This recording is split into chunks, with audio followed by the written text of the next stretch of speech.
မိခင်တယောက်ကမိမိရဲ့သားသမီးတွေကိုညဘက်တွေမှာပြစ်မှတ်ထားမဲ့တေမင်းတမန်တဘာဝလွန်ချင်းစာတစ်ခုရဲ့တတိပေးချက်ကိုလင်းလူရှုမိတဲ့အခါဒီရုပ်ရှင်ကို1983ခုနှစ် Los Angeles မြို့ကိုအခြေခံထားပြီးခရစ်နဲ့ဆာလုခေါ်တဲ့သားသမီး2ယောက်နဲ့အတူနေထိုင်တဲ့အန်နာရဲ့ဘဝအကြောင်းဖြစ်ပါတယ်။အန်နာကကလေးတငယ်စောင့်ရှောက်ရေးဌာနမှာအလုပ်လုပ်ပြီးတရက်မှာတော့ Patricia ရဲ့ကလေးတွေကျောင်းမတက်တာကြပြီဖြစ်ကြောင်းကျောင်းကသတင်းပို့လာတဲ့အမှုတွေကိုရရှိခဲ့ပါတယ်။ဌာနအကြီးအကဲကအန်နာကိုအလုပ်ရှုပ်နေတဲ့ဆိုပြီးဒီအမှုကိုတခြားသူကိုပေးချင်ပေမဲ့အန်နာက Patricia ကိုကောင်းကောင်းသိတာကြောင့်မိမိဘာသာခိုင်းတွယ်ခွင့်ပြုဖို့တောင်းဆိုခဲ့ပြီးနောက်ဆုံးမှာတော့ခွင့်ပြုချက်ရခဲ့ပါတယ်။ဒေါနာ Everest အမှုတွေရဲ့နောက်ဆုံးအခြေအနေဘယ်လိုရှိလဲ Patricia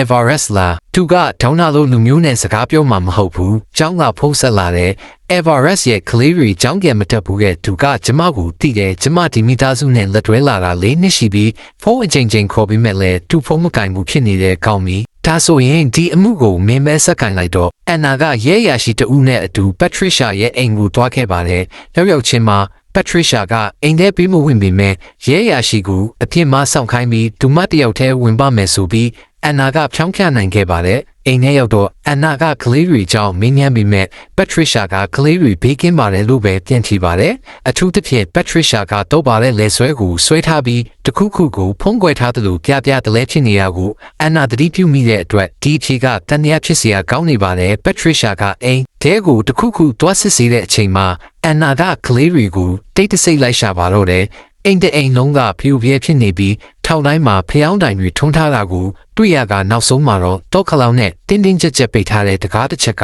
သူမကိုဆွဲဆောင်သွားပါတယ်။အန်နာကတကားကိုဖွင့်ဖို့ကြိုးစားတဲ့အခါ Patricia ရုတ်တရက်ပေါ်လာပြီးအနားမကပ်ဖို့တတိပေးပါတယ်။အန်နာကဖြောင်းဖျဖို့ကြိုးစားပေမဲ့ Patricia ကဒေါသတကြီးနဲ့သူမကိုတိုက်ခိုက်ပြီးသူနဲ့တောင်ထုဖို့ကြိုးစားခဲ့ပါတယ်။ကံကောင်းထောက်မစွာပဲအပြင်ကစောင့်နေတဲ့ရဲရရှိကချက်ချင်းဝင်လာပြီး Patricia ကိုဖမ်းဆီးထိန်းသိမ်းလိုက်ပါတယ်။ရဲခန်းခေါ်မသွားခင်မှာ Patricia ကတကားကိုလုံးဝမဖွင့်ဖို့ထပ်မံတတိပေးခဲ့ပေမဲ့အန်နာကတော့တတိပေးချက်ကိုလျှစ်ယူရှုပြီး Patricia ရဲ့လက်ဆွဲကတော့ကိုယူကားတကားကိုဖွင့်လိုက်ပါတယ်။တကားပွင့်သွားတဲ့အခါကြောက်လန့်တုန်ကြီးပြီးဘူးကတ်နေကြတဲ့ Carlos နဲ့ Thomas တို့ကိုအနားပြုလိုက်ရပါတယ်။အမျိုးသမီးတစ်ယောက်ကသူတို့ကိုရန်မှုလိမ့်မယ်လို့ပြောပြီးတကားကိုပြန်ပိတ်ပေးဖို့သူတို့ကငိုယိုပြီးတောင်းပန်ကြပါတယ်။အန်နာကကလေးတွေဟာသူတို့ရဲ့မိခင်ကိုပြောတာလို့ထင်မှတ်ပြီးသူတို့ကိုနှစ်သိမ့်က